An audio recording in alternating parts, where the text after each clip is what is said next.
Welcome to the Intentional Man Podcast, a podcast that inspires and equips men to lead lives of intentionality and grow to their full potential. I'm your host, Jonathan McGinley, a life coach that helps men just like you create the life that you want and live a story of significance through my coaching and tools on intentionality. Thanks for joining, and welcome to the show. For some of your clients, what have been some of the biggest pitfalls? They're really motivated.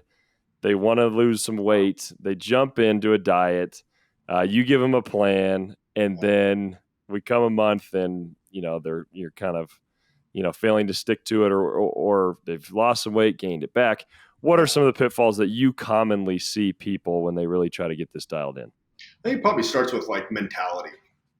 I've always asked them, don't have this finish line mentality that they've had surrounding diets and nutrition and food for so long. When you have a lot of those kind of gimmicky diets out there, there was one about a decade ago called HCG. Most women know about it because it was I have no idea why, but a lot of women kind of gravitated towards it. But it's called HCG, or human chorionic gonadotropin. It was like a sublingual drop. That was supposed to help them lose more fat. Well, part of the protocol is to eat 500 calories. Eat 500 calories, take these drops in your mouth, and magically the weight's going to drop off. Well, it wasn't the drops. It was that you were eating 500 calories. My 4-year-old would lose weight eating 500 calories. So it's getting away from the science of that nutrition and playing this end goal. Because as it's been said, you can do almost anything for a couple of weeks or a month or whatever. When we have this finish line mentality, it says, hey, I'm just doing this for the now. I'm just doing this for now until the end of the month or when I go on vacation or whatever. And then I can just go right back to how I was eating before. That I like to attribute to some kind of training. Maybe you were in the gym and you were trying to, squat more than you've ever squatted, hit some PR. Maybe you're a runner and you're trying to PR in a marathon, whatever it is. Whatever you had to do to get there, you're going to have to keep that up if you want to still have those numbers. Similar within nutrition. You can't get to your goal and then lay it off, and just go right back to your old patterns, because your old patterns were either you were eating at maintenance or you were eating in a surplus. So you can't go into a deficit, lose, whatever weight you've lost, and then go, well, I'm just going to be able to keep it off because I got it off. Well, what's going to determine that is your calorie intake. Are you going to go right back to where you were plus some or something like that and gain that weight back? You've got to keep doing what you were doing within reason. I hope that answers the question, gentlemen. Oh, for sure. No, that's super powerful, because I think that is for sure a common pitfall that a lot of people fall into, is they think, okay, if I can just buckle down for 60 days and I'll do this and I'll lose the weight. And then we have no game plan for after the 60 days. It's like, okay, I hit the finish line, I hit my goal, and then you just kind of take a break. And then all of a sudden you find yourself right back where you were. And so that's being intentional for, 60 days, but it's not being intentional for your life and planning something that's sustainable. Yeah, that's exactly right. Yeah. And so I think, getting rid of that finish line mentality is huge. And those are all the gimmicks and the advertisements and everything that we see is, hey, do this for 90 days, do this for 30 days, do it for 20 days, like you said. Yeah, and then you just get stuck.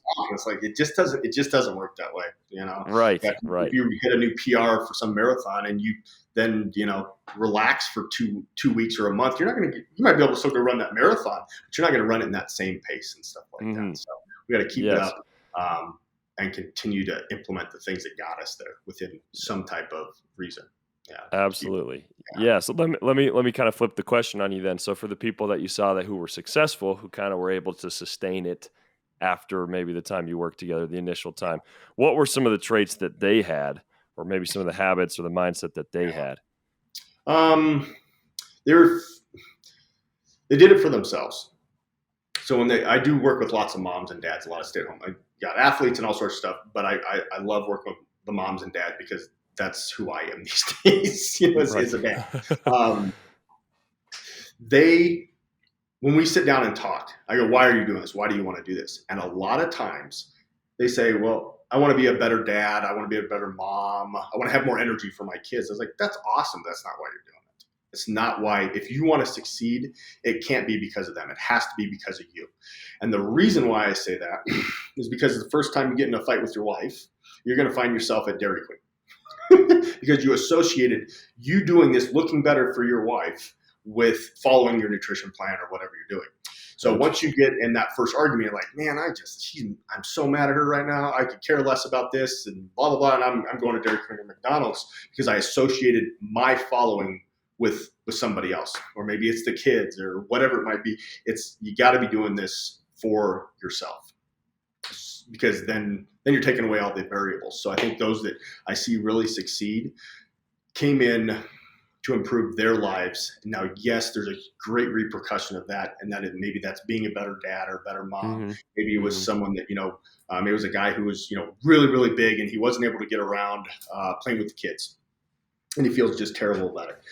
Yes, him losing that weight is going to help him be a better father and all sorts of stuff. But in the beginning, he's got to be doing it for himself. Yeah.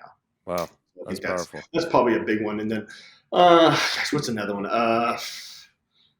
Not only do it for themselves, but having the ability to get through and get past those times when they're not losing, a couple pounds a week or whatever it might be, that they're able to push past and use those weeks that weren't great on the scale because maybe they were stressed or maybe they were had a work trip out and they had to eat out all the time, blah, blah.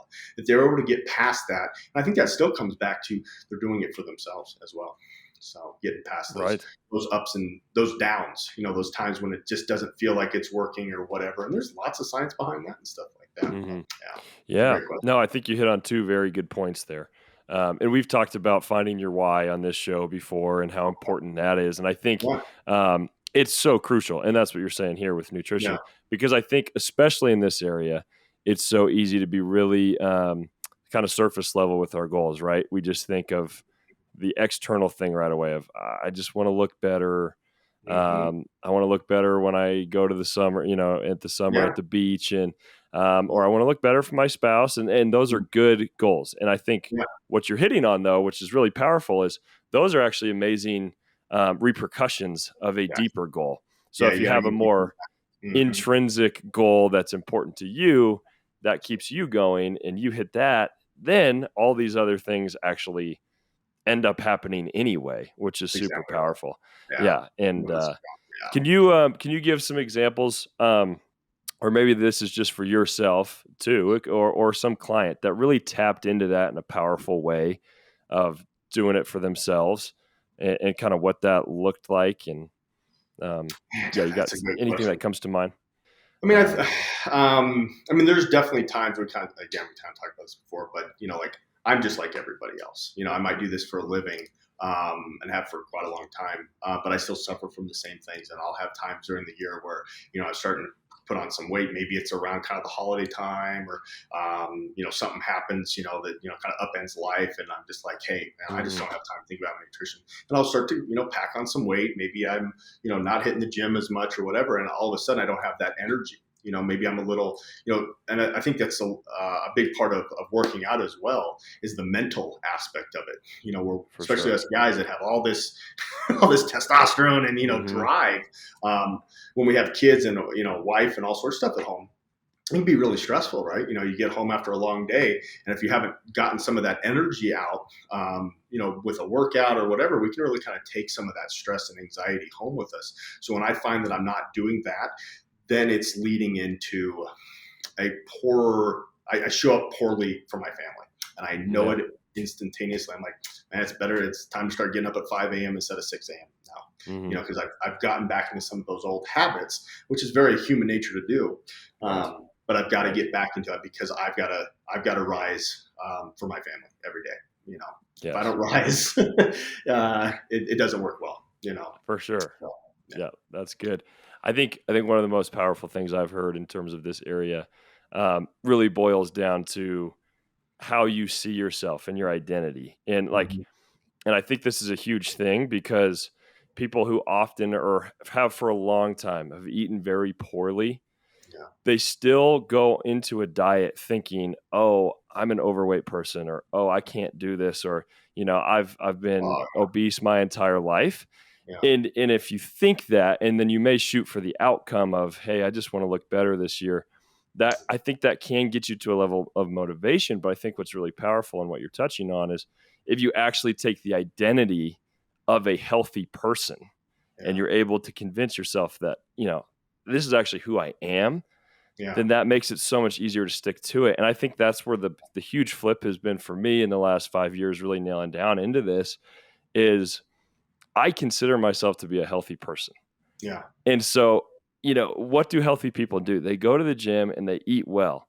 And so for me, I'm like, okay, I am a healthy person. So I need to do these two things. I need to work out and I need to eat well. Yeah. But those are the things that sustain me. Like it becomes easier to do those things when I view myself that way instead of somebody who may say, I just am overweight. I don't think I can overcome this, but I have a little motivation. So I'll try this diet for 30 days.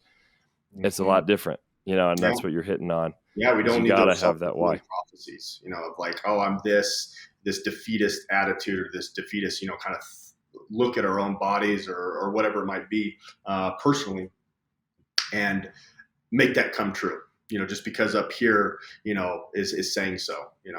We tend to, become that self-fulfilling prophecy when we have all those negative thoughts telling us, no, you can't do this, you can't do that. Well, forget that. You absolutely can. I've never met anybody that can't lose weight. Never. Yeah. I never will. Right. I never will. Yeah. Yeah. No, that's good. And it is hard work and it takes time to break those, but I think that's super powerful. I actually heard a story. I think this is in the book Atomic Habits, where he was talking about this, but he said that a lady literally lost 100 pounds by just daily asking herself, what would a healthy person do in this situation? Okay. She just asked herself that question over and over. And because that hits on this identity. So she's sitting at, a restaurant and you got options for nachos or you got options for a salad. And you ask yourself the question, what would a healthy person do in this situation? Yeah. Oh, they would eat the salad. And if you continue to make those decisions over time, then really it actually flips. Yeah. I thought that was super powerful. Absolutely. Change the identity instead of changing the outcomes. Focus on what's really valuable to you as an individual. Yeah. That's where, somebody will say, oh, I'm fat or, whatever. And I'm like, you're not fat. We all have fat. We're not, just because we have a nose doesn't mean that I'm a nose. We have fat in our body. So saying that you're, oh, I'm fat and there's no reason, it's never going to work, blah, blah, blah, is so not true. None of us are fat. We all have fat, just like we all have muscle and we all have this and that, like that. So having that, just those internal dialogues with ourselves can be, like you mentioned, very powerful. Very powerful. Very powerful. Very powerful, for sure. Yeah. And then the other thing you kind of talked about with the common traits of successful people was not giving up in the slower weeks or not detouring in the slower weeks. So let's talk about this because I think the scale is sometimes a great thing to watch and sometimes it's tough. And I think a lot of times it can be great when you're losing weight and you're watching the scale go down. Yeah. You're gaining momentum, but you may have those weeks where it doesn't go down, and then that's super discouraging. So can you talk about that in terms of fluctuation of weight, and if you have a week or two where you're not going down, how you should react in that situation? I mean, understanding that the body is made up of so much water, I think is a huge part. Like we use the InBody, which is this body composition analysis machine that breaks down your weight into muscle, fat, water, and a ton of other information in there. One of the biggest things I highlight for everybody is look at how much water your body is made up of. Of course, you're going to see fluctuations. Getting up and weighing a pound less or a pound more is not fat. I'm sorry, you didn't burn 3,500 calories overnight by sleeping, and most likely you didn't gain a pound of fat overnight by sleeping. It's just water. It's just water fluctuation in the body. And us guys, we tend to, gals fluctuate a lot too. That's more hormonal. Us guys, we fluctuate a little more because we have more muscle mass. We're holding more carbs and water, that glycogen inside our muscles. That's where earlier on I said, if you want to lose 5 pounds over, between now and the next day, it's all just water loss. It's all just water loss because we can play around with how much water that body's going to store with sodiums and carbohydrates and stuff like that. So getting past those times when it's, kind of staying still can be tough. It can be tough. That's where, it's not just one day or a couple days or something like that. If it's stuck for a good week or two, then you really got to go back and go, what got me, if I was losing, what did I change? And then all of a sudden it stopped. then you kind of hear these words like plateaus and all sorts of stuff. Your body your metabolic rate does not drop after a month of calorically restricting. It takes months and months. So hitting a plateau at month 1 or 1-2 is very hard. Tends to be, there's just less compliance. So think of last time you bought a new car, or you got a new puppy or something like that, or the kids got trampoline in the backyard. They're playing with it all day long. They want to sleep on the trampoline. They just want to play with the puppy all day. So they have this. What I'm getting at is this new mentality, this new fun. I just want to play with it. Kind of goes with nutrition, and it usually drops after about a month. Wonder why most diets end after about a month, because that new car smell, that new feeling has worn away, and now it's more monotonous. I'm eating the same foods, or the same, variety of foods, and I'm getting bored. I can't order, wings for lunch or whatever. I don't have that variety necessarily, and I can eat whatever I want to or whatever. So that newness kind of starts to wear away. And as I've said, teaspoons become tablespoons, meaning that they're starting to add more calories back into their life without even knowing it. Because maybe that first couple of weeks, this goes with my clients all the time. At about a month and a half, I start to see things start to change. And it's because it's not new anymore. They're not. That's why I beg them, in their first couple follow-ups, they've got to remember this time. You've got to remember what you've done to get this couple of weeks of loss. You were up early, you were doing what you needed, you were preparing, you were doing what you were needing to do. And then all of a sudden at month, 2, they're kind of doing it, a couple times a week. They feel like they're prepared for the day, whatever it might be. And their calories have naturally come up. That tends to be one of the biggest factors of why things slow down after about a month. Yes. Yeah. That's very interesting. Yeah, it's good to hear you say that. At about a month, that's a typical spot to be careful. And, it's a time to reconnect to your why in a big way. And to pay attention to the habits that you're doing. Because, if you start to let a few habits slip and then you think you're eating the same thing, but you're not, that's actually probably what's happening. It's that calories in versus calories out again. It's, most likely your calorie intake has gone up without you really knowing. And so now you're even breaking even, so that makes sense. Let's get really practical here to kind of end this time. So if I'm a young man, I haven't been really intentional with my diet, with my nutrition. Yeah. It's hard to add so many things at once. So what would you say of, hey, I want to start taking steps in this direction. Where do I start? Track what you're doing. Track what's working and what's not working. I think this was kind of something we went over. Do you have to count calories? No, you don't have to count calories. Understand that it's going to be part of the game, whether you care or not. It still matters. Most of us can understand, where do we feel like we're overeating? If it's a Friday and I haven't eaten all day, and then all of a sudden the family wants to go out to dinner, it's going to be really hard to have a good, sensible dinner because I'm drained. I'm like, hey, I just want to eat or something like that. So understanding kind of, I think, those trigger points when you tend to overeat. Is it you get home from work, the stress of the day is kind of coming down, and you're having 3 beers, and then that leads into whatever. If you can identify some of those places where you're having those struggles, to where it's like, hey, I'm not eating all that much throughout the day, but then at night I'm really going nuts. I can't stop myself. Well, focus less on that overeating there, and ask yourself, why am I doing that? What's causing it? It's not necessarily up here. Maybe it's more of what you miss throughout the day. So I'm always talking about being more proactive than just reactive. We're hungry, okay, fine and well, and then that goes for another hour, and then you're really hungry, and then we make real different decisions. What can we do to be more proactive than just waiting to get hungry? And that's by getting in some of those snacks throughout the day, making sure that you've prepared, that you have that breakfast, that you have that lunch, and you're not just, leaning on coffee the whole day to get home, and then you're just a mess.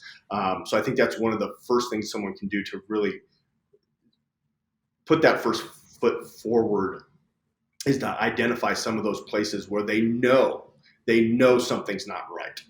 They Right. know that they're eating too many calories, they're eating too much food, whatever it might be, whatever term you want to use, that they're able to identify that time of the day and then do something about That's good. So you mentioned starting with awareness, which I think is huge. It's crucial it. Yeah. because most of us aren't really aware of how much we're eating. So I think Hmm. that's a great step one that you provided of just pay attention to what you're eating. Maybe Yeah. check some food labels to see how Yeah. many. Like I think you'd be shocked. I think we'd all be shocked sometimes when you check a food label and you see Oh how my many gosh. calories are in this thing, and you go, "Oh my gosh, yeah, I Yeah. just ate 1,000 calories on a snack, and I only Yeah. have 3,000 to eat today." 2,500 to eat today. Yep. Like My they're One of my gone. favorite So, snacks is the Ritz peanut butter crackers. They come in a sleeve of uh, 6. We have little kids. They're there whether I like it or not. Each one of those sleeves is oh, they're 200 great. calories. I mean, if I'm not paying attention, I mean, you're right. I mean, it's 1,000 calories like that. I could have 4 or 5 of them, not even notice. Probably not even going to be full from it. Yeah, So yeah, but there's those high calorie foods, and they tend to come from things like high fats and sugar meals, for sure. or additives and stuff like that. So being real careful of those. They don't have to be bad. You just got to be careful of them. Yep, that's great. Yep. So starting with awareness, paying attention. Then you mentioned eating protein Hmm. for multiple benefits in terms of it. It makes you feel fuller, takes longer to digest. You burn more calories You while burn your more body's calories while you're eating digesting it. it.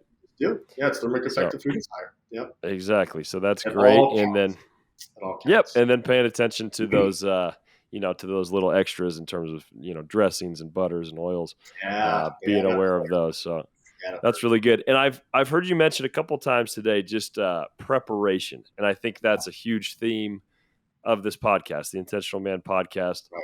Let's not just let life happen to us. Let's Yeah. be prepared and let's be proactive. And you just mentioned that too, of proactive versus reactive. So what are some things you can do to prepare? So, is it meal prepping, grocery store, the night before? Just give us a few of those kind of quick tips to just say, this is what preparing for success would look like. Yeah. I think you kind of nailed it, right? The grocery store kind of thing, so that you're not going into Monday. Monday tends to kind of be that starting point of the week for most of us and stuff like that. Not waiting till Sunday night to go, oh man, I got this whole week. I got to get planned for it and stuff like that. And the kids are Yeah. squawking, the whatever, everything's kind of hitting the fan of having that intentionality to be intentional. To Mhm. have that time going, hey, put it in your calendar, whatever you have to do. Tell the wife, tell the kids, tell whoever that, hey, this is my time that I need to set myself up for success for the week. I think is Yeah. huge, because if you do that Really once, good. you do it maybe again and again, you'll always do it, because maybe not always, but you're gonna have things that happen. But you're gonna feel so much better. That's just like following a nutrition plan that's fit well for you, and you feel good. All of a sudden, you have better energy in the afternoon. There's that reason why to keep doing it. You got to find that reason why being prepared was so helpful. Yeah. Of like, Yep. well, I didn't have the anxiety around my food, and I didn't squeal out to go to McDonald's because I had no other option, or I ate many Snickers bars. I had 10 of those dang things because that was all that was around. So Right. being Right. intentional there, and being able to set the boundaries, the non-negotiables for yourself, to set that week up for success, can be That's good. huge. Can be absolutely huge. Yeah. And maybe That's that's really a good. Sunday thing. Maybe it is. Maybe after church or whatever, you're like, hey, we got to go to the grocery store. I'm going to take some time, and I'm going to go to the grocery store. I'm going to pick up my food, and then it gets easier. Like that sounds really daunting to most guys, right? It's Hmm. like going to the grocery store. Like that sounds really daunting. I hate the grocery store, but it's part of it. Yeah. It's part of it, and the better you get at it, the more. We all have a little bit of time in the work week, to grab a piece of paper and scratch out some food, some ingredients that you need, some foods that you need, and keep it simple. That's, I think, again, that kind of gets back to the beginning part of why it can be so tough, is because we've gotten so far away from keeping nutrition simple. Really can Yeah. be simple. It doesn't have to be hard. So Right. yeah. Which is good to hear, because I think with all the noise and everything, I think it feels really hard because you feel like you Yeah. hear all these, different ideas and everything seems to be contradicting each other. But Yeah. I love that, simplifying it down. It's calories in versus calories out, and it's preparing versus reacting. Those are kind of the two, main things that can set you up for success. So taking time for the week to go to the grocery store, massive. So let's talk Or meal have it prepping ordered here. and, Yeah, have yeah. it delivered if you need to, whatever. But Sure. Oh yeah, there's convenient ways now for oh my sure. gosh. So let's talk meal prepping because I think just the two words meal prepping a lot of times are so intimidating for people. Yeah. Yep. It seems like a hassle. So Yep. let's just talk and maybe for you personally or your clients. Yeah. What are some of the benefits of actually taking, an hour or two on a Sunday or whenever it is Yeah. to prep some food for the week?